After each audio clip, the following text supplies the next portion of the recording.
যে বিটিআৰৰ পলিটিক্সটো বহুত টপ পলিটিক্স। বিটিআৰৰ পলিটিক্সটো ইমান ইজি নহয়। আমি ৰাতি 9টাত আহিছোঁ এই ফিল্ডত, তেতিয়া এজন মানুহে কৈ আছিল আগৰ বিটিআৰ থাকিলে ইয়াত মানুহ আহিব নোৱাৰিলেহেঁতেন ৰাতি 9টাত। তো এই যে চিটুৱেশ্যন, এই পৰিৱৰ্তন এটা আনিছে। ৰাইজে চবৰ প্ৰথমতে শান্তি বিচাৰে আৰু শান্তিৰ বিটিআৰ আহি গ'ল। মই ভাবোঁ ৰাইজৰ তাত বেলেগ কোনো চিন্তা নকৰে ৰাইজে, যে এইবাৰ গুমাৰ যিবিলাক প্ৰাৰ্থী লিষ্ট আহি আছে, প্ৰাৰ্থীবিলাক ঘূৰি আছে, কাম কৰি আছে, তাতে বিজেপিৰ প্ৰাৰ্থীৰ ওচৰত মানে বিজেপিৰ যিখিনি দাবেদাৰ আছে ইয়াৰ ওচৰত সিহঁতে বিগ জিৰ'।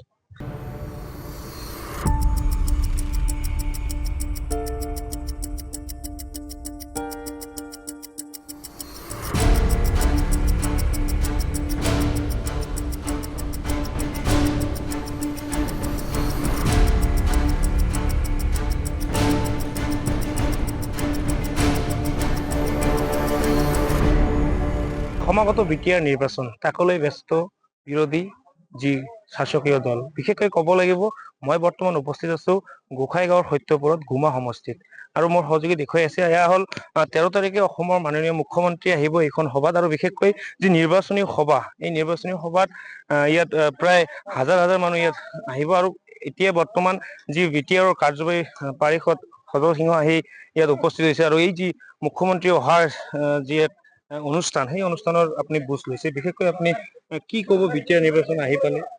একচুৱেলি আমাৰ 13 তাৰিখে আমাৰ গুমা সমষ্টিত মাননীয় মুখ্যমন্ত্ৰী মহোদয় আহিব।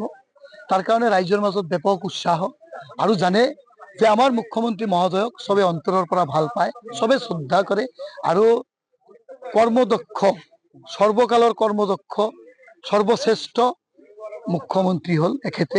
আৰু মই ভাবোঁ যে এখেতৰ কাৰণে ক্ৰাউড, আমিতো এটা টাৰ্গেট লৈছোঁ যে 20,000 মানুহ হ'ব, কিন্তু মই যি চাই আছোঁ এইটো অতিক্ৰম কৰিব। তাৰ কাৰণে আমাৰ পেণ্ডেলটো ইতিমধ্যে প্ৰিপাৰেশ্যন চলি আছে, হেলিপেড হৈ আছে। কমচে কম ইয়াতে আপোনাৰ মই ভাবিলোঁ যে পেণ্ডেলখিনি আমাৰ সৰু হৈ যাব, আমি আকৌ ডাঙৰ কৰিব দিলোঁ। এই চাইডে এক্সটেনশ্যন হ'ব, পিছপিনে এক্সটেনশ্যন হ'ব। আৰু মই ভাবোঁ যে এইবাৰ যিহেতু বিটিআৰ নিৰ্বাচনত ৰাইজে লাষ্ট 5 বছৰ আমাৰ যে বিজেপিৰ সহযোগী চৰকাৰ, এই চৰকাৰক চাইছে যে বা বিজেপিৰ কৰ্মক চাইছে। তাৰ কাৰণে মই ভাবোঁ এইবাৰ বিটিআৰত যে বিজেপি পদুম ফুল ফুলিবই, আৰু গুমাততো ফুলিবই, কিন্তু বিটিআৰতো ফুলিব। কাৰণ বিটিআৰত আমাৰ যি ভাইলেঞ্চ আছিল, যে ইমান বছৰীয়া, তাৰ যে ভাইলেঞ্চখিনি কাম কৰিছে বিজেপি চৰকাৰে, আমাৰ চৰকাৰে, আৰু এই ভাইলেঞ্চ নাইকিয়া হৈ গ'ল, কোনো জাতিগত সংঘৰ্ষ নাইকিয়া হৈ গ'ল। ৰাইজে এতিয়া আপুনি দিন ৰাতি এই সত্যপুৰ অঞ্চলত, কালি আমি ৰাতি 9টাত আহিছোঁ এই ফিল্ডত, তেতিয়া এজন মানুহে কৈ আছিল আগৰ বিটিআৰ থাকিলে ইয়াত মানুহ আহিব নোৱাৰিলেহেঁতেন ৰাতি 9টাত। তো এই যে চিটুৱেশ্যন, এই পৰিৱৰ্তন এটা আনিছে। ৰাইজে চবৰ প্ৰথমতে শান্তি বিচাৰে আৰু শান্তিৰ বিটিআৰ আহি গ'ল। মই ভাবোঁ ৰাইজৰ তাত বেলেগ কোনো চিন্তা নকৰে ৰাইজে, আৰু 100% এইবাৰ বিটিআৰত পদুম ফুল ফুলিবই ফুলিব। বিশেষকৈ গুমাত আপুনি বিভিন্ন আমি অনুষ্ঠান প্ৰতিষ্ঠান দেখিবলৈ পাইছোঁ। গুমাৰ আপুনি বিভিন্ন অঞ্চলত গৈছে, আজিৰ দিনতো কিন্তু ইমান উন্নয়ন হোৱা নাই, কি ক'ব এই বিষয়ে? মানে মই এইটো ক'ব পাৰোঁ যে আমাৰ শ্ৰীৰামপুৰ সমষ্টিৰ মই এজন পাৰিষদ। শ্ৰীৰামপুৰত 17 বছৰত যিখিনি কাম হোৱা নাই, এইখিনি কাম মই কৰিছোঁ। হয়তো 100% হোৱা নাই। মই 11টা ব্ৰিজ বনালোঁ, 3-4টা বাকী আছে। কিন্তু গুমাত আপুনি ব্ৰিজটো বাদ দিয়ক, এটা কালপাৰ্ট নাই। এনেকুৱা পৰিস্থিতি, কালি মই এটা ইয়াত শুকান বাউনায়ত গ'লোঁ, তাত এখন বাঁহৰ দলং নাই, ল'ৰা ছোৱালী স্কুলত যাব নোৱাৰে। মোক ৰাইজে তাতে ৰাইজে মাতিছে যে আমি এইবাৰ মোক যি বাঁহৰ দলংখিনি বনাই দিব তাকে ভোট দিম। তো ৰাইজে চাওক কিমান পিছ পৰি আছে, এটা বাঁহৰ দলং বনাই দিলে ভোট দিব বুলি কয়। তো মই কালি বাঁহৰ দলং বনাই দিলোঁ, আৰু মই ৰাইজক ক'লোঁ যে এইবাৰ গুমাত বিজেপি জয়ী হ'ব, আৰু আপোনাৰ এইখিনি কালপাৰ্ট পকা হ'ব, ৰাস্তাকৰণ পকা হ'ব। আৰু মই ভাবোঁ মুখ্যমন্ত্ৰী মহোদয়ে যিদিনা আহিব, ৰাইজৰ গুমাৰ যি অভাৱ অভিযোগ আমি মুখ্যমন্ত্ৰীৰ ওচৰত তুলি ধৰিম, আৰু মুখ্যমন্ত্ৰীয়ে আমাৰ এই ঐতিহাসিক মহামায়া মন্দিৰ, যাতে মন্দিৰখিনিও আমাক ডেভেলপ কৰি দিয়ে, তাৰ কাৰণে মই নিজে মুখ্যমন্ত্ৰীৰ লগত কথা পাতি যাতে মুখ্যমন্ত্ৰী ইয়াত এনাউন্সমেণ্ট দিয়ে, আমি কেইটামান বস্তু মুখ্যমন্ত্ৰীৰ পৰা ল'ম বুলি এটা আশা কৰিছোঁ। দাদা কথা ক'ব লাগিব যে বিপিএফৰ ইতিমধ্যে 22 গৰাকীকৈ প্ৰাৰ্থীৰ মানে তালিকা ওলাই গ'ল। বিজেপিটো কিমান সম্ভৱ, কিমান সময়ত ওলালে? মই কওঁ বিজেপিৰ 22 বিপিএফৰ, কিন্তু বিজেপিয়ে প্ৰাৰ্থী দিব। বিজেপিয়ে চব চাৰ্ভে কৰি আছে ক'ত কোনে জিকিব পাৰিব। বিজেপি এনেকুৱা মানে ইনডিচিপ্লিন দল নহয়, বিজেপি হ'ল ডিচিপ্লিন দল।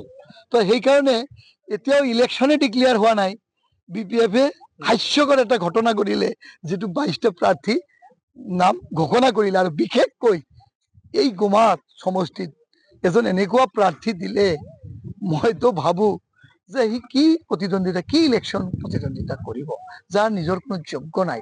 আমাৰ গোমাত যোগ্য মানুহ আছে, বহুত যোগ্য ব্যক্তি আছে, কিন্তু প্ৰাৰ্থী দিছে এইটো মই ভাবো হয়তো BPF-এ কিবা চিন্তা কৰি দিছে। কিন্তু মই ভাবো যে এইবাৰ গোমাৰ যিবিলাক প্ৰাৰ্থী লিষ্ট আহি আছে, প্ৰাৰ্থীবিলাক ঘূৰি আছে, কাম কৰি আছে, তাতে বিজেপিৰ প্ৰাৰ্থীৰ ওচৰত মানে বিজেপিৰ যিখিনি দাবেদাৰ আছে, ইয়াৰ ওচৰত সিহঁতে বিগ জিৰ'। আৰু গোমা সমষ্টিত বিপুল ভোটত, গোটেই BTR-ত বিপুল ভোটত, হাইয়েষ্ট মাৰ্জিনত গোমা সমষ্টি এইবাৰ বিজেপিৰ পদম ফুলিবলৈ গৈ আছে। APPL আৰু যদি BPF একগোট হয়, বিজেপি কিবা ক্ষতি হ'ব নেকি? মই এটা কথা কওঁ, আমাৰতো মাননীয় মুখ্যমন্ত্ৰী মহোদয়ে সদায় কৈ থাকে একগোট হ'ব লাগে। চাওক, ইমান ইজি নহয় পলিটিক্সটো। আজি চাওক, BPF আৰু UPPL যদি একগোট হয়, ইয়াৰ আগত এবাৰ বড়ো হৈছিল, হয়নে নহয়? তেতিয়া আপোনালোকে দেখা পাইছে যে হীৰা চয়নীয়ে কিমান ভোটত জিকি গৈছে। মই ভাবো যে একগোট হলে, এইটো সিহঁতৰ পাৰ্চনেল কথা, কিন্তু মই ভাবো যে বিজেপিৰ কাৰণে আৰু ভাল হ'ব, আৰু শক্তিশালী হ'ব। কাৰণ বেলেগ মানুহখিনিও হয়তো তেতিয়া ইহঁতৰ ওচৰত অপশ্যন নাথাকিব, বিজেপি কাকুলি ল'ব। এইখিনি মোৰ এটা বিশ্বাস, এটা ধাৰণা যে BTR-ৰ পলিটিক্সটো বহুত টাফ পলিটিক্স।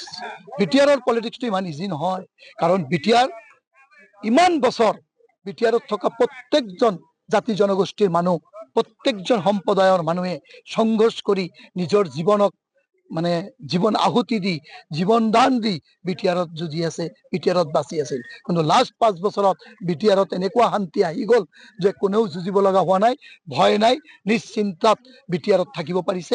আৰু মই ভাবো যিয়ে হওক, আজি আমাৰ একত্ৰিত হলেও বিজেপিৰ লাভ হ'ব। আৰু বিজেপিৰ লাভ হোৱাটো খাটাং। তাৰ কাৰণেতো আমাৰ মাননীয় মুখ্যমন্ত্ৰী মহোদয়ে কৈ আছে, আমাৰ ষ্টেটৰ প্ৰেচিডেণ্ট দিলীপ শইকীয়া ডাঙৰীয়াই কৈ আছে যে দুটা দল একত্ৰিত হ'ব লাগে। সেইকাৰণে ময়ো ভাবো যে মোৰ ফালৰ পৰা মই ৱেলকাম জনাইছো, দুটা দল একত্ৰিত হ'ব লাগে।